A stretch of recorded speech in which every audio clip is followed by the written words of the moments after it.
పోపు చల్లారిందండి, మిక్సీలో వేసేసుకుంటాను. ఇదిగో తరిగిన ఉల్లిపాయలు వీటితో కలిపి మిక్సీ చేసేసుకుంటాను.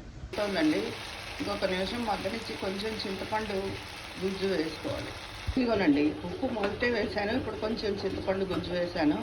ఒక 5 నిమిషాల్లో మొత్తం మగ్గిపోతుంది. పప్పు కారం మిక్సీ చేసుకున్నాను కదా, అది వేసి కలుపుకోవాలి. కాయలు మగ్గాయండి. ఇప్పుడు మిక్సీ చేసుకున్న వేపుడు కారం వేసి కాసేపు ఒక 2-3 నిమిషాలు ఉంచుకోవాలి. కారం వేస్తానండి, ఒక 2 నిమిషాలు మూత పెట్టుకుని కాసేపు మగ్గనివ్వాలి. ఇదిగోనండి, ఎంతో రుచిగల బీరకాయ ఉల్లికారం కూర రెడీ అయిపోయింది. కట్టేసుకోవడమే. ఇంకో పక్క వంకాయలు కాల్చుకుంటున్నాను. ఇది వంకాయ ఇగురు పచ్చడి కోసం, అది కూడా ఎలాగో చూపిస్తాను.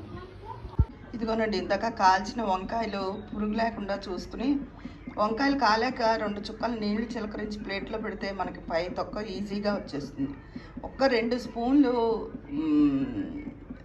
పాలు వేసుకోవాలండి, ఎందుకంటే ఆ పాల వాసన మనకేం రాదు. ఇందులో గిజట్ ఉన్నా చేదున్నా అంతా పోతుంది, బాగుంటుంది అనమాట. ఇక ప్యాన్ పెట్టుకున్నాను. మినపప్పు, ఆవాలు, జీలకర్ర, ఎండుమిర్చి పోపు వేగిపోయింది. కాస్త కరివేపాకు, 2 పచ్చిమిరపకాయలు కూడా వేసేసుకోవాలి పోపులో. ఎంతో రుచిగా ఉండే వంకాయ ఇగురు పచ్చడి ఇది. వంకాయ పులుసు పచ్చడి కాల్చి చేస్తారు, వంకాయ బండ పచ్చడి చేస్తారు. ఇది ఇగురు పచ్చడి చాలా కమ్మగా ఉంటుంది. ఎవరైనా ఎలర్జీ లేని వాళ్ళు పచ్చగా కూడా ఇది కమ్మగా తినచ్చు, బాగుంటుంది. నేను ఎప్పుడు తరచూ వంకాయ వండుతూ ఉంటాను, వారంలో 2 సార్లైనా అని మీరందరూ నవ్వుకుంటారు కదా.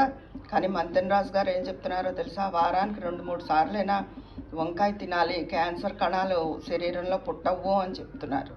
ఎవరైనా ఎలర్జీ పైత్యం తత్వం ఉన్నవాళ్ళు ఆ వంకాయ కూరలో కొంచెం అల్లం ముక్క వేసుకుంటే పైత్యం విరుగుడైపోతుంది.